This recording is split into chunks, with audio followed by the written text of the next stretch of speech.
Today, I'm going to walk you through the 7 essential steps for painting and weathering scale models as we get this 1/35th scale Tamiya Kubelwagen ready for the field.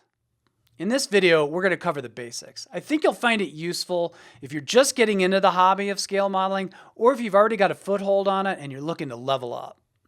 So, without any further rambling, let's get our gear and get to work. So after the primer's on, the next step is the base coat. And right here, I'm just using Tamiya dark yellow, thinned at about 50-50.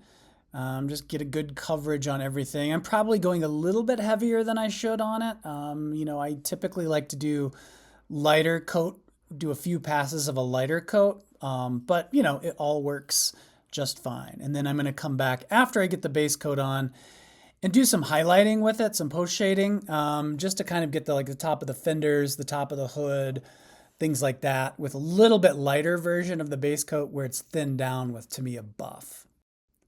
One other quick note is that I've covered the windshield with a liquid mask so that I can spray away and not have to worry about getting paint on the clear parts.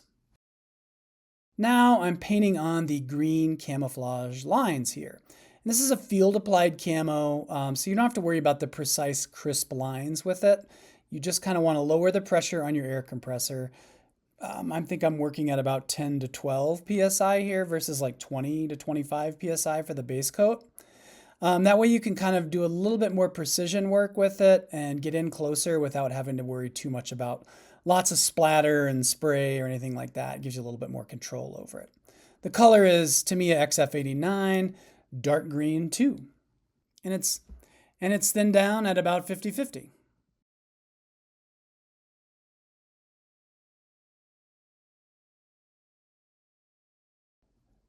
For the detail painting, I started with the tires, and I used the AK Real Colors rubber black marker for the tires. These things are a godsend.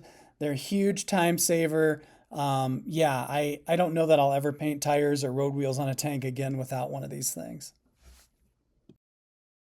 There aren't a ton of details to paint on this, so you don't have to spend a lot of time on it. After the tires, I moved on to the shovel and hit that with German gray. And then I'm going to get the shovel handle with sand gray from Ammo's Atom line of paints.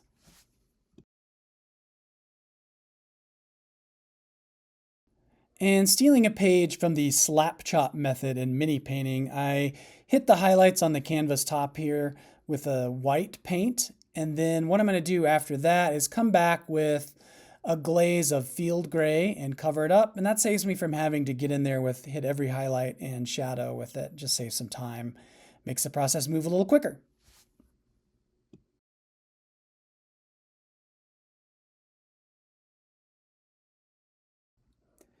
So the next step is to paint the details on the dashboard. And I'm starting with just some black over the big speedometer in the middle of it. And then I'm going to come in with some gray and black and highlight some of the knobs and buttons and dials and stuff that's in there. Last but not least, I'm going to paint the mirror with gray. And then when I'm completely done with the model and I've sprayed on the last matte coat to finish it off, I'm going to come back and highlight that with some chrome marker to make it shine. I won't spend a lot of time here going through the process I went through with the leather because I've got a short linked below that walks you through the step-by-step process. Here I'm going back over it with a dark base coat. I started with a lighter one using leather brown, but I wanted to go with the darker one just because I think that's going to make the highlights stand out a little better. It's going to give me a better base to work from as I go back through with glazes and highlights and shadows and things like that over the seats. And after a process of highlights, some shadows, some orange-brown glazes, to finish it all off, what I did was I went back with the original dark brown color and I gave it one last glaze to kind of help dial back some of the highlights and shadows and tie it all together. The decal process is pretty straightforward. I don't always do this, but in this case I did end up hitting it with some gloss varnish from a spray can. And then I went back and applied the decals. I find that a little microsol is all I usually need for these. Put down just a little bit to start with, lay the decal, and put a little bit more on top of the decal to help kind of melt it into place over the bumps and ridges in the model.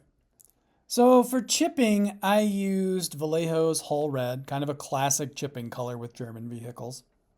And then what I did was I added a couple drops of paint retarder to it, and that helps keep it from drying out super fast in the sponge and gives you a little bit more working time as you're applying the chips. So the key to chipping is restraint. It's easy to go back and add chips if you find that you need some, but it's not so easy to go back and take them off the model. That's why I typically start the chipping process on the places of the model that are going to take a little bit more damage and are going to be easy to cover up with dirt, dust, and mud later on in the weathering process. You can see here I'm getting the skid plate, the fender that's got some damage to it. Those are all the spots where a vehicle like this is going to run into trees, it's going to run into other vehicles, it's going to run into God knows what else out in the field, and that way, you can kind of show off some of the damage on there without getting too carried away with it. Now with a vehicle like this, don't forget the raised spots and the inside too. To finish off the chipping process, I went back with a brush and added some scratches on the front and back skid plates.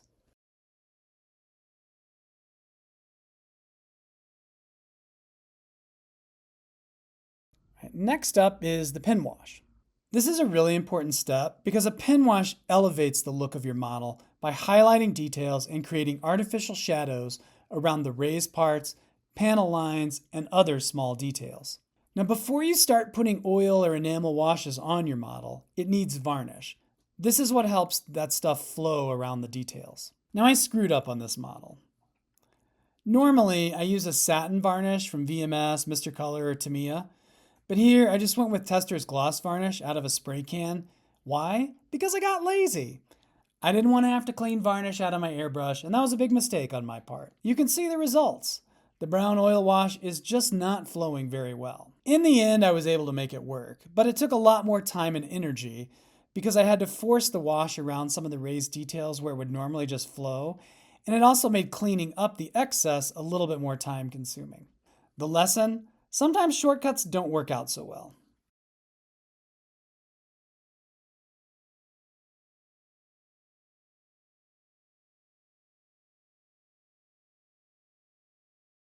The basic steps of the pin wash are pretty straightforward.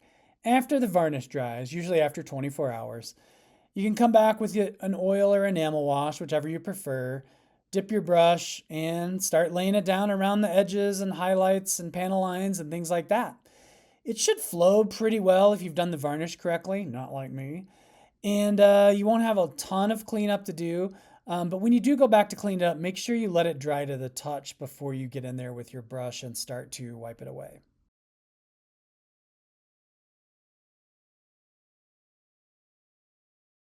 Rusty corroded exhausts are a blast to paint.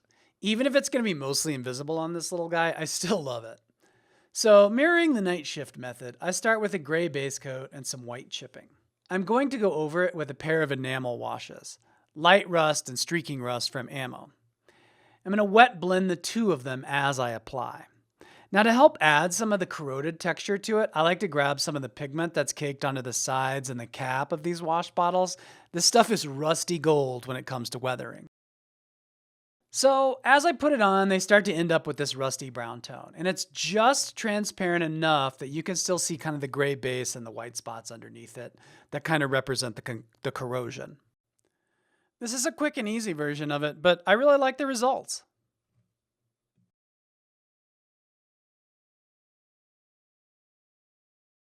Now, using these same two enamel washes, I'm going to add some light rust effects to the more abused areas of the Kubelwagen.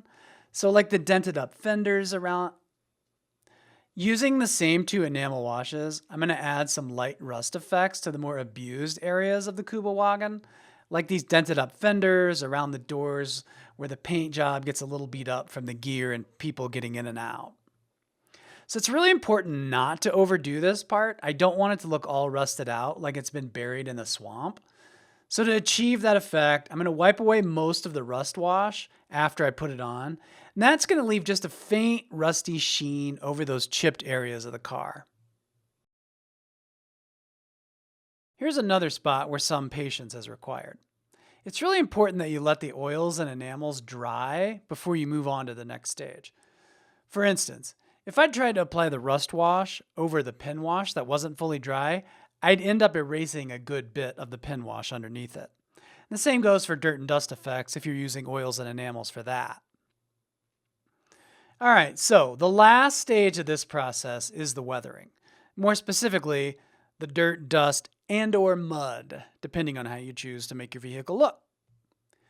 The most important thing to keep in mind at this stage, the thing that really transcends the various products that you pick to use on this, is moderation. Start small and build up. Remember, it's easier to add dirt and grime than it is to take it away.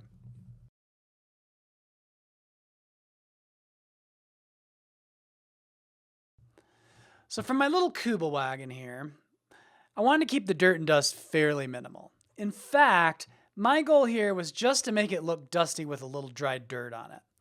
I'm envisioning this thing driving around the dry, dusty roads somewhere in Normandy. Now, if I want to come back later and put it in a muddier diorama down the road, I can always go back and gunk it up some more.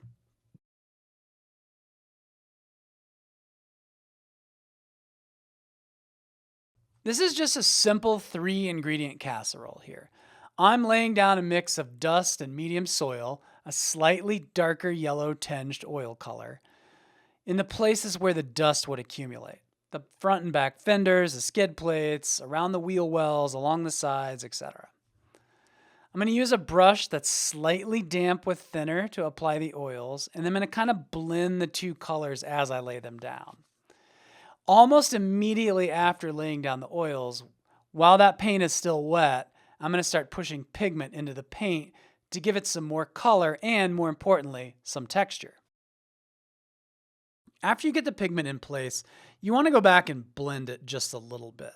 You're going to want to push the pigment into the nooks and crannies where you want it, and just kind of wipe it away in the other areas, which is a kind of a nice trick because it leaves you some of that dust color without actually having too much more than you need caked onto the model.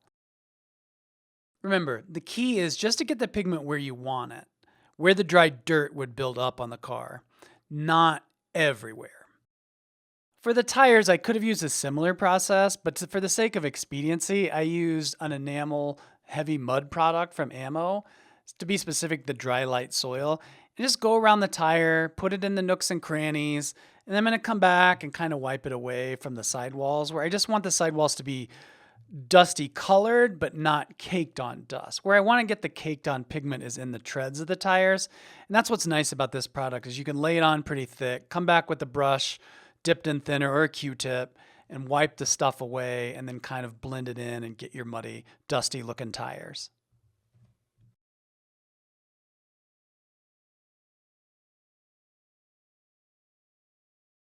All right, the last step in the dirtification process of the model here is to add some splashes. Now this just kind of represents where it's driven through mud puddles and the splashes have dried up on it, and then there's a few here too where it's kind of driven through more recently and it's still kind of wet. So what I'm doing here is I'm just taking some dust colored enamel product. You can use an oil wash for that. You can use one of the pre-formatted kind. I ended up using the same light dry step that I used on the tires. And then after I put a few splashes on those on the front, the back, the sides, the tire wells, kind of anywhere where the water is going to get splashed up on the car, I'm going to go back with fresh mud enamel on a much lighter scale, and that's just going to give it that kind of fresh, the fresh water effect on it. I want to make sure the windshield is nice and dirty too. So I want to make sure the windshield is nice and dirty too. And all I'm going to do for that is after I remove the mask, I'm going to take the same dust-colored pigment, put some down on the windshield, and wipe it away with a dry brush. Make sure to push some in the cracks and along the edges, things like that, where it would naturally build up. And that's about it.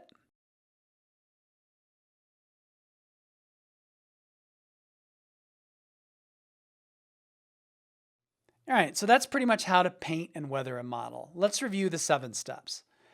Painting: primer, base coat, camouflage, post shading, anything like that. Detail painting: get the shovels, get the tires, all that kind of good stuff. Whatever is there that's not actually part of the body of the vehicle itself. Decals: got to get those decals on, make them look good. Microsol is the key to that. After decals is chipping.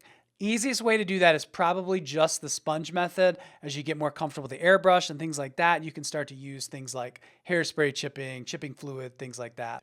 Next is the pen wash. Probably the most important step in this whole process. Make sure you've got either a gloss or a satin varnish all over the model and it's plenty dry before you come back with the oil washes and enamel products. Rust. Rust is a completely optional step. I like to do it. I think it gives it a little bit more character on those metal parts, but that's totally up to you. Last step is the dirt, dust, and mud. Put it down wherever you want it, but remember, take it slow, build it up. It's easier to add to than take away. And that's it. There's your model. Done.